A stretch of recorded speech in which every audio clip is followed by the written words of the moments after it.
नमस्कार। मैं रूही मदान अपनी तरफ से स्टूडेंट्स को एक छोटा सा मैसेज देना चाहती हूँ। देखो बेटा, ये एक ऐसा समय चल रहा है जिसमें हमारे पास एम्पल ऑफ टाइम है, बहुत टाइम है और इस टाइम को आप अच्छे से कंज्यूम कर सकते हैं। बट कहते हैं ना कि जब कोई चीज़ हमारे पास ज़रूरत से ज़्यादा हो जाती है ना, तो हमें उसकी वैल्यू बिल्कुल नज़र ही नहीं आती या नेग्लिजिबल के बराबर हो जाती है हमारे ज़िंदगी में उसकी वैल्यू। और शायद ऐसा ही कुछ आप लोगों के साथ भी हो रहा है इस टाइम में। सही कहा ना मैंने? तो बेटा, मैं सिर्फ इतना ही कहना चाह रही हूँ कि समय एक ऐसा बलवान है।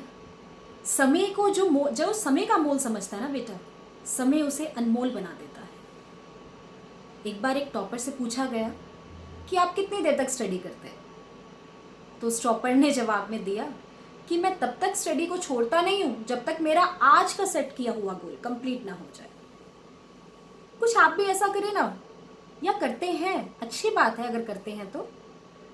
लेकिन अपने गोल को, अपने टाइम टेबल को आप ऐसा सेट करिए कि ये नहीं कि ठीक है यार, अब टाइम रात के बज चुके 12, अब मैं सोने जा रहा हूँ, या फिर अब मेरा तो टाइम सिर्फ 7 बजे तक ही था शाम को, अब बस आज बहुत हो गया, थक गया।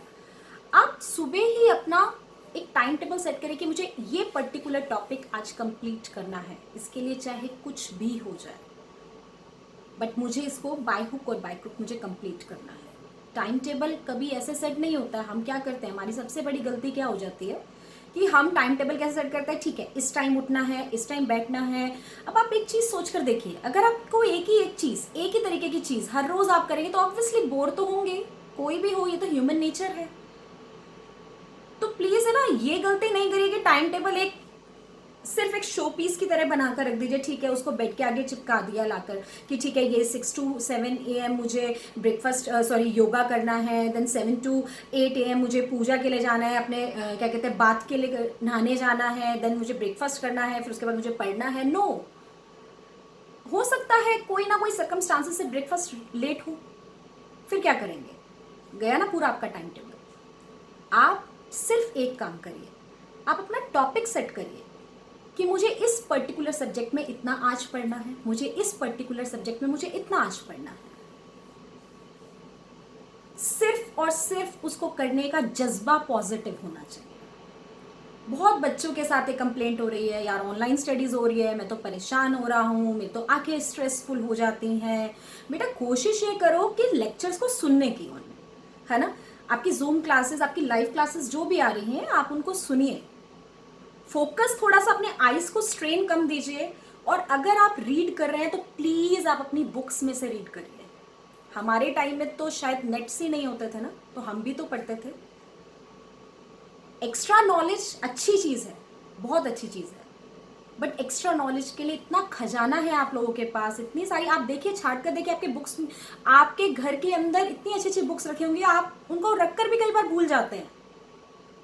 आप पुरानी क्लासेस में से निकालिए, कुछ ऐसे टॉपिक्स होते हैं जो हमारी पुरानी क्लासेस में से इतने अच्छे निकल जाते हैं, और फिर हम उनको फटाफट, क्यों? सिर्फ इसलिए कि हमारे पास टाइम नहीं है। कौन छाटे, कौन उसमें से ढूंढे? गूगल है तो सही, एक क्लिक करा फटाफट आंसर आ गया, क्योंकि ये हमारी हैबिट बन चुकी है। सिर्फ इसीलिए, ये गलती आप लोगों की नहीं है, ये ट्रेंड है।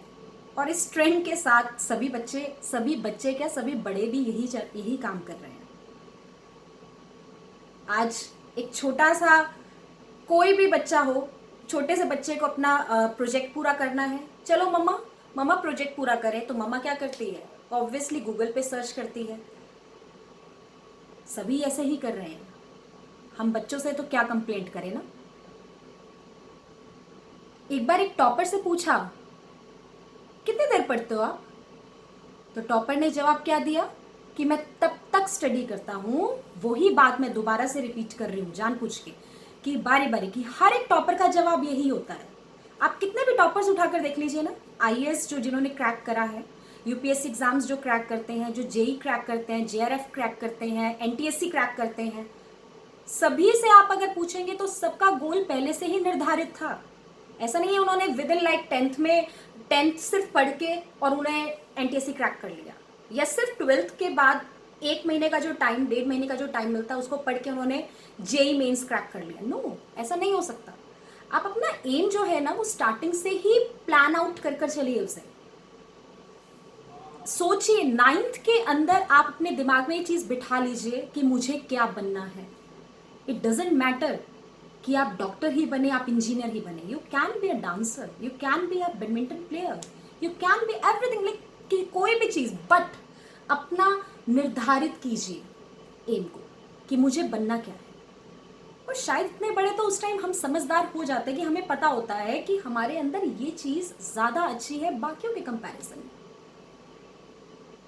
तो उसको लेकर चलिए साथ साथ। आपको याद है हम जब बिल्कुल छोटे बच्चे थे होते हैं ना, तो किसी भी चीज को अगर मुझे चाहिए, लाइक कोई खिलौना मुझे अगर किसी के घर में पसंद आ जाता था तो मैं बहुत ज्यादा जिद करती थी मम्मा से, पापा से, मुझे तो ये चाहिए ही चाहिए।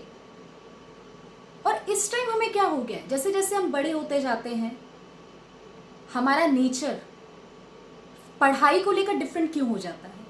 उसमें भी जिद लाइए ना कि मुझे तो फर्स्ट आना ही आना है, मुझे तो एग्जाम क्रैक करना ही करना है, मुझे तो फुटबॉल टीम में यहां पर सिलेक्ट होना ही होना है। इस चीज को फॉलो करिए। टाइम टेबल को ना प्लीज आप एक चीज ऐसे करिए कि टाइम टेबल आप अच्छे से बनाइए, पेरेंट्स से कंसल्ट करिए। जब आप टाइम टेबल बनाए अपने पेरेंट्स को साथ बिठाइए, उनसे कंसल्ट करिए कि मुझे क्या करना है। पेरेंट्स को हर चीज बताइए अपनी, वो आपके बहुत सबसे अच्छे फ्रेंड्स हैं, वो आपसे बहुत एक्सपीरियंस्ड है बेटा। सभी बच्चों के लिए एक ही छोटा सा मैसेज, एक छोटा सा एग्जाम्पल मैं आपको और देना चाहूंगी। आपने मिर्ची का पौधा देखा होगा। मिर्ची का पौधा ना बहुत डेलिकेट सा होता है, और आप देखेंगे ना विद इन 6 months वो आपको बहुत अच्छे लाइक मिर्ची देता है, लेकिन वो जल्दी से मुरझा भी जाता है। और अगर यही एग्जाम्पल मैं लूंगी किसका, आम के पेड़ का, तो आम का पेड़ ना 4 साल कम से कम आप देखो लेता है फलने फूलने में, लेकिन फिर वो सालों साल आपको ना पौधा फल देता है। तो यही एक लाइफ स्टूडेंट की भी होती है। आपको कम से कम अपनी लाइफ के 4 years you have to give, you have to sacrifice your 4 years,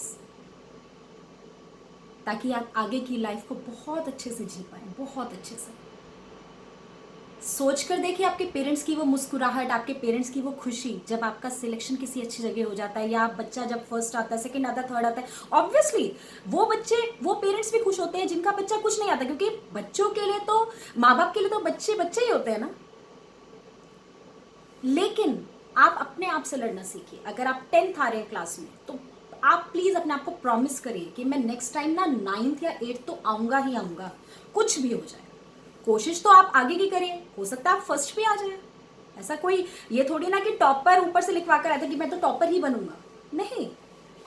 सिर्फ फर्क कहां होता है, डिस्ट्रैक्शन का, कि उसके लाइफ में डिस्ट्रैक्शन नाम का शब्द नहीं होता है। वो जब पढ़ने बैठता है ना तो सिर्फ और सिर्फ पढ़ता है। कहते हैं अगर मेहनत आदत बन जाए ना तो कामयाबी मुकद्दर बन जाती है। बेटा जिस मूवमेंट पे आपको ये लगे ना अब मैं थक चुका हूं, अब इससे आगे कुछ नहीं, सोच लीजिएगा वो आपकी लाइफ का टर्निंग पॉइंट है। So please stay positive.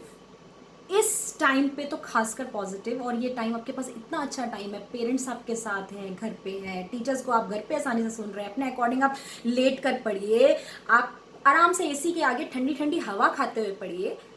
कितना अच्छी चीज़ है ना ये। पहले आप स्कूल जाते थे, सुबह 6-7 घंटे स्कूल में बिताते थे, फिर ट्यूशन पढ़ते थे, फिर हॉबी क्लासेस जाते थे, कितना थक जाते थे, फ्रस्ट्रेटेड हो जाते थे, फिर शाम को कौन पढ़ेगा। और अब आप सिर्फ और सिर्फ अपनी एनर्जी को कंज्यूम अपने अंदर रखकर आप अपनी मन मर्जी आप टाइम दे सकते हैं। तो दोबारा से मेरा आप सभी से यही रिक्वेस्ट है कि आप अपनी पढ़ाई को लेकर प्लीज सीरियस होइए बेटा।